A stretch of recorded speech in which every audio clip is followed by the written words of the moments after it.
Hi, hi, Veronica. Veronica is present. Everybody do share and like. Let me send out my messages. Let's see.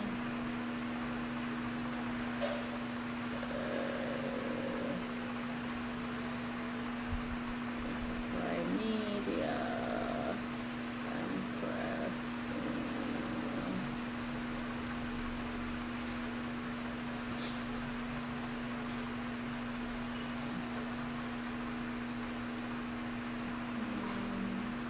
So hi everybody, it's Dr. Tamu of Coaching by Tamu. If you hear the falls in the background, that's just how it is because it's the Caribbean.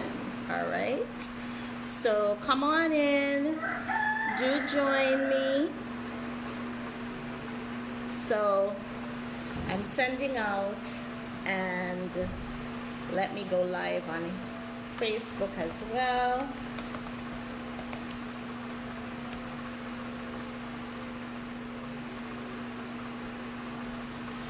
All right.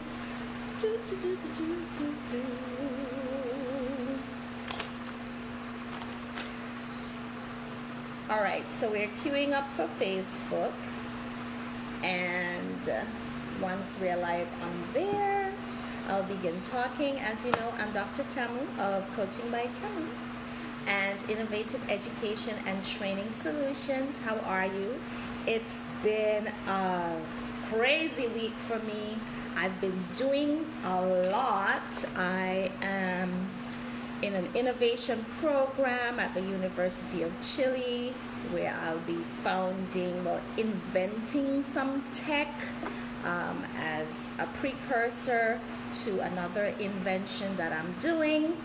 So I'm doing that. Then, of course, managing innovative education and training. I have some new initiatives coming out with molding mogul minds.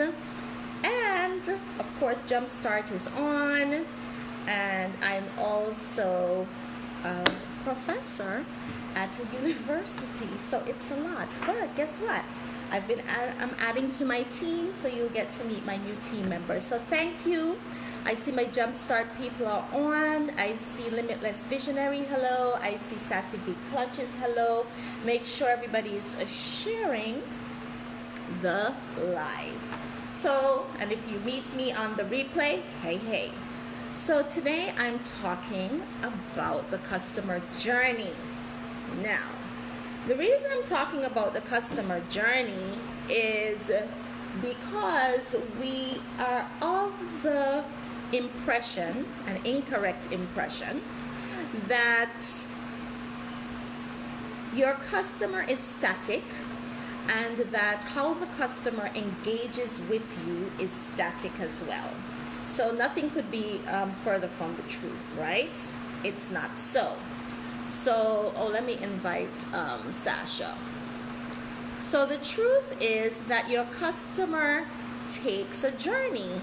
And so the question is, do you know your customer's journey? And how are you engaging with the customer at each step of the journey? So this is important. Sometimes we deal with our customers every time as if it was the first time. And so this is a huge mistake. You have to nurture customers along the journey, and depending on where they are in the journey, that nurturing looks different. Okay? That nurturing looks different. It looks like I'm stuck on Facebook, but it is what it is. Facebook, I'm sorry if it's not working out for y'all. Now, let's talk about why it's important to understand the customer journey. Because unless you understand the customer journey, you don't know what prompts persons to buy. And you don't understand what happens after buying. So the customer journey is pre-purchase, right? I'm not giving all the steps, I'm just categorizing the steps. There's the pre-purchase part of the customer journey, and then there's the purchase, and then there's the post-purchase part of the customer journey. But oftentimes we just focus on the pre-purchase and the purchase, right? And then, hi, Anna. So we focus on the pre-purchase of the journey, right? And the purchase, and not the post-purchase part of the customer journey. So this is a huge mistake, because it means that you're not following your customer. It also means that you are not changing your engagement with them for the different sections of the customer journey. So that means you don't actually have a strategy to meet your customers where they are along the journey. So that's the first thing. So why is it so important to understand the customer journey, apart from my preamble that I just gave? Well, how you market and engage with your customer at each step of the journey is different. And so you have to begin to consider, what do my pre-purchase, purchase, and post-purchase actions and engagements look like? So if you haven't done that, it's now time to do that. For those persons in my Jumpstart program, you'll be doing that in depth, and you'll be getting, you'll be mapping your customer journey, and you'll be getting feedback on that customer journey, and you'll be implementing the steps to engage along the customer journey. So that's the first thing. It's important to know how to market, how to reach, how to engage with your customer at each step, okay? The other thing is that if you think of your customer as being on a journey, and you don't think of it as just so transactional, meaning that my customer buys from me and, well, that's kind of it. That's very transactional. If you think of a journey, it means that your experience with your customer is an ongoing thing, right? An ongoing thing. And just like a regular journey, like when you go, you're traveling on a flight to do something, there are actions that you take before you travel. There are actions that you take on the day of travel. There are actions that you take, right, after you've arrived at your destination. And so it's the same thing.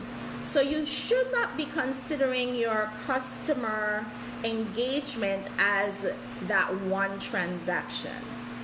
It's a journey, which means there are many stages, and it also means that there is a long-term relationship that you are attempting to nurture.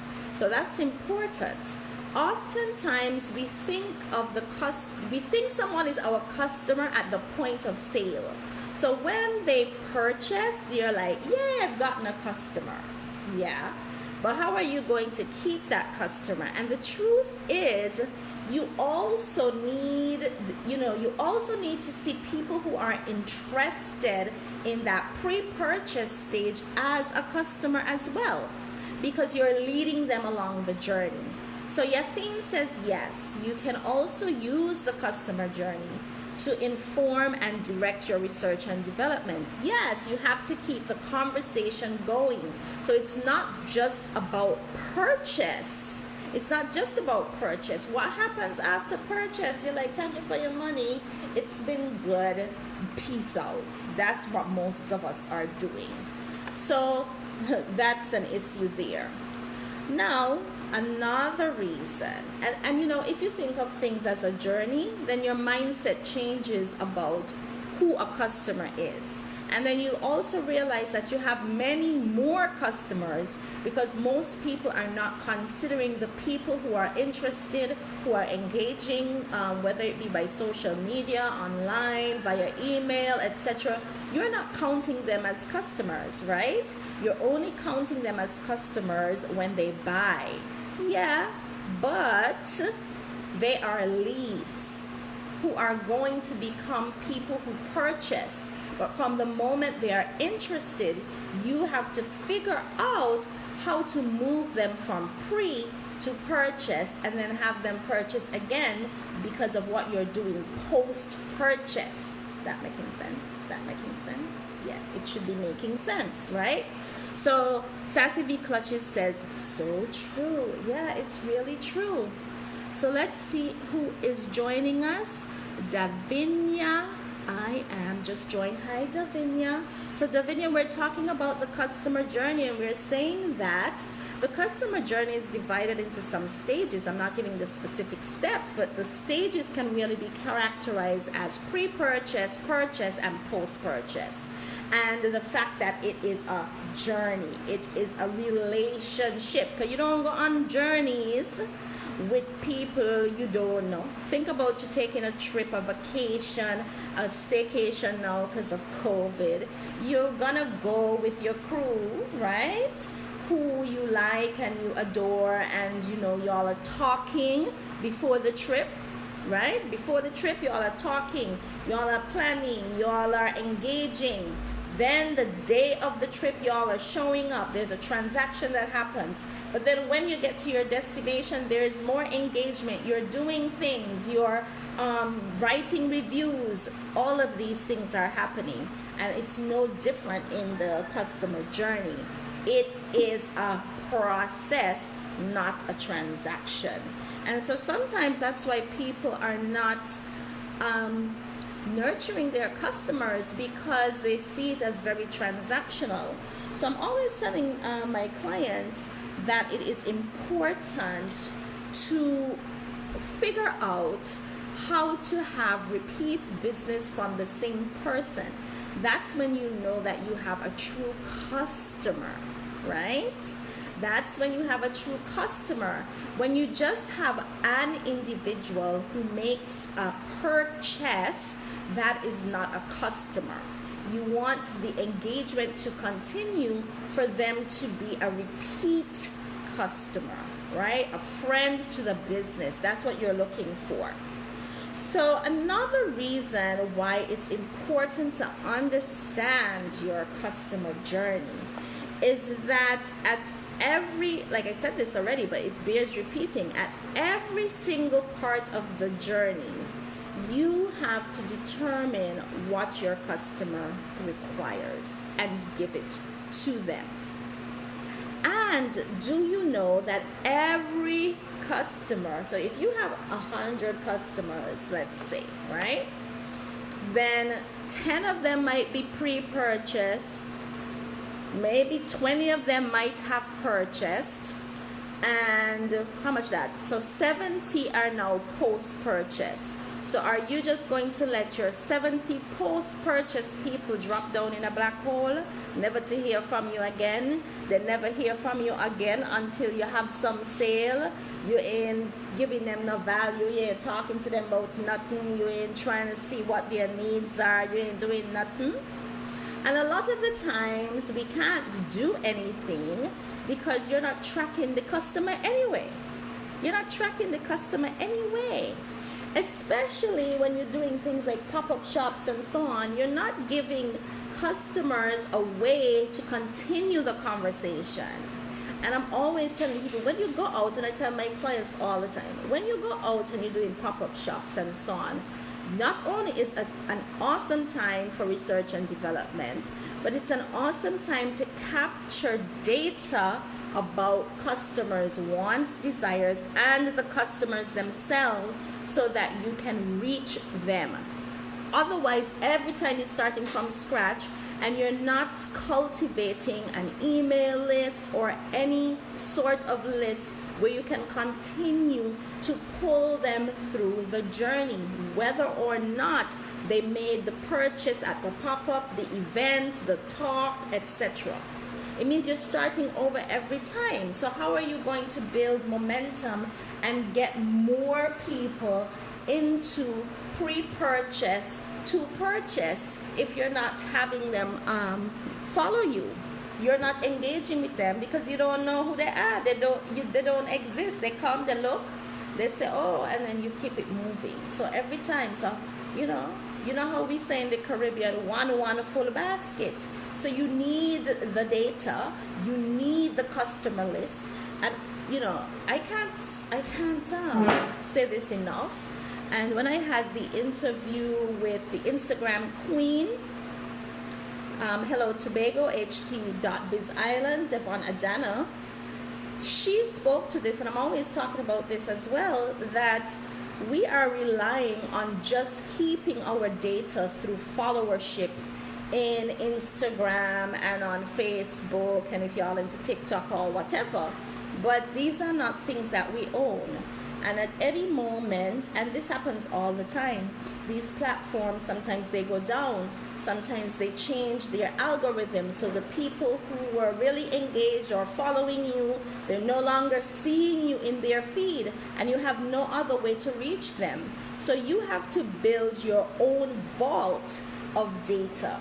When you build a vault of data as well, and when you engage with customers, it allows you not just pulling them along the journey, it allows you to see patterns and insights and so on about the customers, because now you have more customers, so you can study more of them and understand their needs, their wants, their desires, and how you can serve them at the point and where in the journey they are, and how to serve them based on where they are in the journey.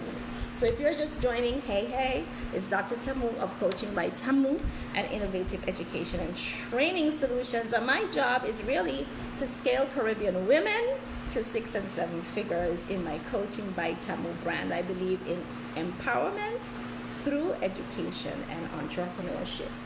So let's talk about systems and the journey. Now, it's difficult to build systems around customer journeys if you don't know who your customer is, right? You don't know what stage of the journey the customer is.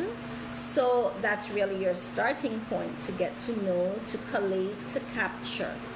But let's say that you do have a database of customers. You should be categorizing them into pre-purchase, purchase, and post-purchase. Now they have customer relationship management systems that do this for you. When I say do it for you, that's not really accurate. Assist you in that, because do it for you sounds like it's a robot and then it's like all automated. It's not really, right? But they have customer relationship managements like HubSpot and different ones that can help you categorize your customers by where they are in the journey. Why is that good? It's good because not only do you have all your data in one place, but now if you've categorized everybody based on where they are in the journey and you can move them from one stage to the other, now you can build systems around where they are in the journey. Okay? So you're like, okay, I have 20 of these customers in pre-purchase. How do I move them to purchase? And then you create some set of actions to move them to purchase. Now they've purchased. So now what's next? And so on and so forth. So it helps to keep everything in one spot and more efficient, more effective, etc. So you might want to look up customer relationship management systems, CRM, and just play around with them, or do your own manual CRM for now until your customer base gets, huge. And this is what I wish for you, right? Many customers, or few customers who pay lots of money, because we don't talk about that either. Now, in order to do any of these things when it comes to the customer journey, though, is so important for you to understand your customer, right? Because you can't know how to move anybody if you don't know what motivates them. So when you're thinking about the customer journey, what you're really trying to figure out is what motivates the customer to move from pre-purchase to purchase. But then you got to know your customer. You see, you have to know your customer. So in Jumpstart next week, we'll be really doing customer archetype and understanding your customer with so many tools and methodologies to help you do that. So we're in week 1 of Jumpstart. If you're interested in learning more about Jumpstart, go to the link in the bio. It's all a virtual program, right? So you can move your customer if you don't know who your customers are, and you don't know the different customer segments, and you don't know what motivates the customer. So if you don't know what motivates each type of customer that you have, how are you going to know the actions that you need to take, and hence the systems that you need to put into practice to move them from one area of the customer journey process to the other? So that's really huge. That's really huge. Otherwise, we are doing things in a very ad hoc way. You're trying things and seeing if it works, which is fine, right? But we're often just trying things to move people to purchase. And we're trying the same thing to move people to purchase, not understanding that even in pre-purchase, there are different stages that the customer has to go through before purchase. So where is that customer specifically in the pre-purchase part of the journey? Where are they? Similarly, for post-purchase, there are a number of steps in the post-purchase journey. So you have to know what motivates Tamu to make another purchase, right? Is Tamu somebody who values deals? I like deals, right? Or is Tamu someone who values convenience? This is all me for real, eh? So for me, in a post-purchase, if I value convenience and I like your product or service, and maybe it's something that, let's say it's Yafine's serum, one of her facial serums, right? And I tried it and I love it, but I'm busy, which is very true, right? Okay, good. We're back. Because Yafine understands me and where I am in the post-purchase journey, she understands that I like convenience, and so in order to get me back in the funnel to purchase again, maybe she sends out reminders to me that, hey, by now your serum should be, on the end pad there where you're sucking up the last drop in the dropper, and here's a link to purchase again with a loyalty discount. You see, she's checked off some boxes for me. Hello, Orlando Rollins. She's checked off some boxes for me in the post-purchase area because she understands what makes me tick. She understands that I like convenience and I like deals. So she combines them into two in the post-purchase engagement. Hey Tamu, it's month 3. So you should be, you know, at the end of that serum, and bam, here's a link to reorder. And maybe she's not gonna charge me delivery because she knows I like delivery, which is a true story, because man, I have time to be going wrong by no store and no story. You know, you can't take it on, right? So she does that. So then you have to say, well, what is my customer's need? And stop trying to do a one size fit all for your customer at the point of purchase. All you do is try to get them to the point of purchase. And you try to get everybody to the point of purchase in the same way, even though there are different steps along the journey. Different steps. So everybody cannot be given the same thing. In a previous, I think it was in my Instagram live with Devon Adana of H.Biz Island. You can find that on my IGTV. I spoke to her about this concept of conversational commerce. And it's really important as part of the customer journey to have conversational commerce, meaning that you're not just spewing things at people, but you are engaging with them, and how you engage with them and the nature of the conversations change depending on where they are in the journey. And depending on where you are in the journey, like pre-purchase requires greater conversational commerce to get you to purchase than does post-purchase.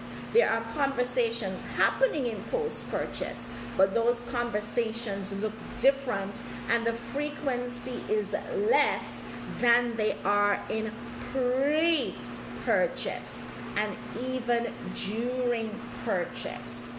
So it's a busy day for me today, and so I just wanted to hop on and have this little time with you. I think we're almost at 30 minutes.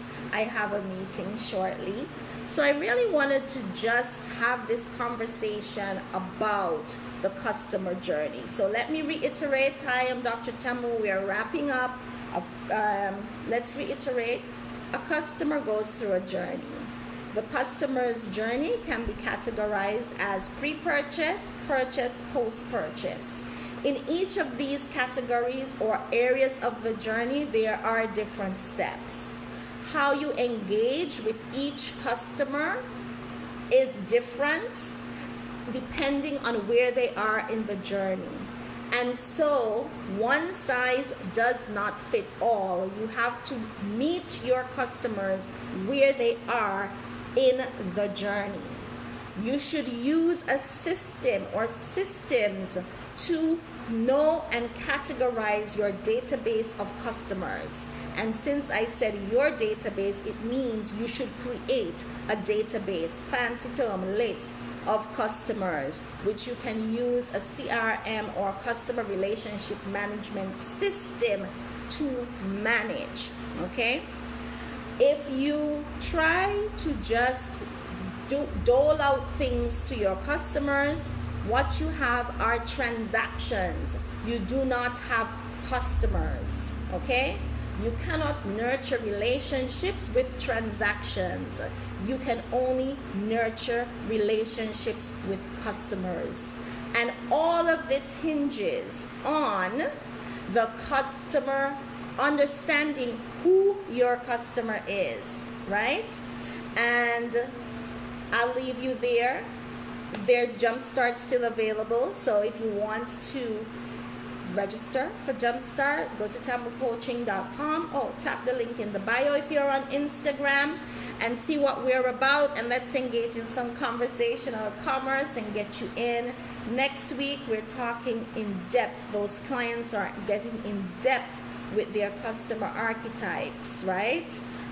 In depth with their customer journeys. The next week, I'm creating it now. It's full of things, I tell you. I'm really excited about it. I'm actually also gonna add this in there as well. So Sassy V Clutches says, it's a fact. Sassy V Clutches, tell us what's a fact. So I'm waiting for Sassy to Let me know what she means when she says it's a fact. What's a fact? Let me know, right? So while Sassy V Clutches lets me know, I'd like to ask the question, has anyone listening now or on the replay really considered their customer journey, or are you just ultra focused on the transaction? So let me know that. I'll be really interested to hear what your thoughts are on that. All right, Sassy V Clutches, I'm not seeing anything from you. So I'm gonna call it a day because I've got somewhere to be, well, virtually. So thank you. Oh, so Sassy V Clutches says, for example, a different relationship for each customer. Yeah, everybody's not the same, so you can't treat them the same, and they're not on the same place in the customer journey. All right, so thank you so much. It was Dr. Tamu. It was great having you on. Hope I see you on the replay. Oh, let's see. So Yafid said, what happened? When I was busy chatting, I wasn't saying anything. Now I'm ready to go. Let's see. Yafin says, I have. So we have a bi-weekly newsletter now. Yes, this is part of the post-purchase part of the customer journey. And anybody who's with Coaching by Tamu knows that a newsletter comes out. And now, as I consolidate all the things I do, the last newsletter is not just a Coaching by Tamu newsletter. It's a newsletter for my entire, company, my entire venture. Robin says, Robin waves, this is my bestie out there in Atlanta. Hey Robin, I love you. Yafin says also she does card reminders, she does birthday gifts, etc. So yes, she keeps the conversation going post purchase. And the bigger your customer base is, that's the reason you need systems, right? Because eventually, if you don't use systems, it becomes too overwhelming. Yafin, do you have a system that you're using? You don't have to tell us what the system is, but do you use systems? Do you use automations? How are you managing all of that? So Sassy V Clutches says yes, right? So really, we have to think about post-purchase to change a transaction to a client. If nothing else sticks with you, that should stick with you, right? You don't want just transactions, you want clients. Why? Because a transaction can be singular. A client gives you, or a customer gives you many transactions. And Yafin says, yes, she uses automations. Excellent. And the reason that working with your existing customers is important is because all of the research shows, just Google up customer retention and so on.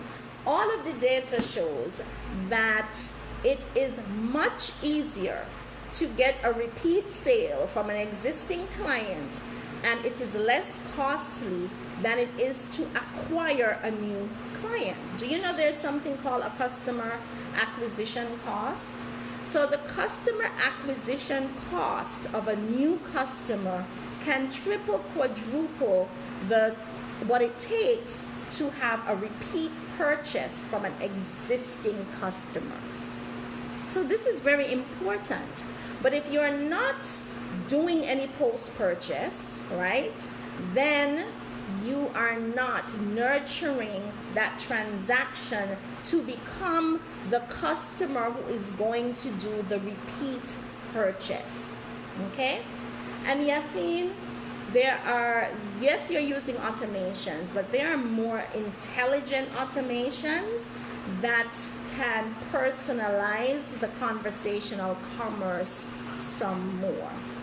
Though I also do personalized emails if it's something I know personally, right? For instance, a client I met at a pop-up or who sends me a message and we have been conversing, so I know what the specific need is. Spot on. hot on, right? That's the conversational commerce we're talking about, because we would have met and you say, you know what, I have this and my neck looks saggy, and Yaffine says, girl, Tamu, oh, the vitamin C serum is what's in it for you. You need that to sort out your life, right? So, and I'm a client of Yaffine and Floreal Foods. So that's a good way to move me back into the funnel to a pre-purchase again to make the purchase. Another thing that's important to understand about the customer journey and the different customers you have in your database is that not every customer goes through the customer journey.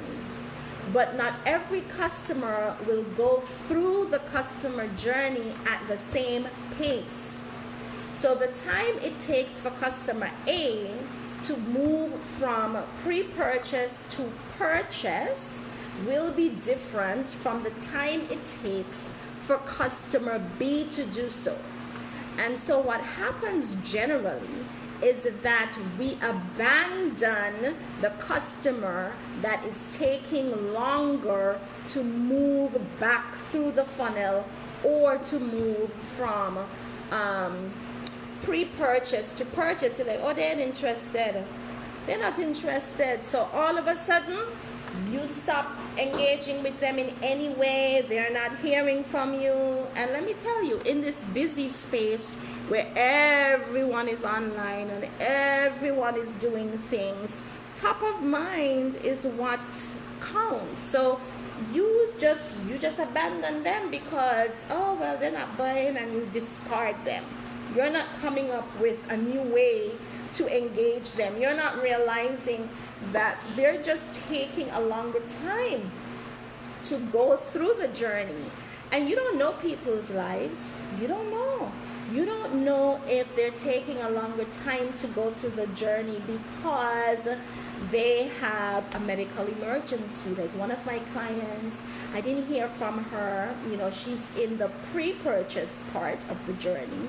And so I sent her a private message only to find out that she had surgery, right? Some people have lost their jobs. Sometimes other priorities have come up. It doesn't mean that they're not going to move to purchase, but they may not move to purchase if you're not checking in on them, right? If you're not sending them messages or specials or some sort of value, right? Even just a hello. Hey, how are you? How's COVID treating you? You know, that sort of thing. So even if it's just that, you have to be top of mind for them to move from pre-purchase to purchase. Really important. And for them to move from post-purchase to pre-purchase again. So sometimes we get frustrated not understanding that everyone moves through the journey at different speeds at a different time, and that everyone is on their own journey through the journey. That's a good way to put it. They're on their own journey through the journey. All right? So I'm signing off. I've got to run.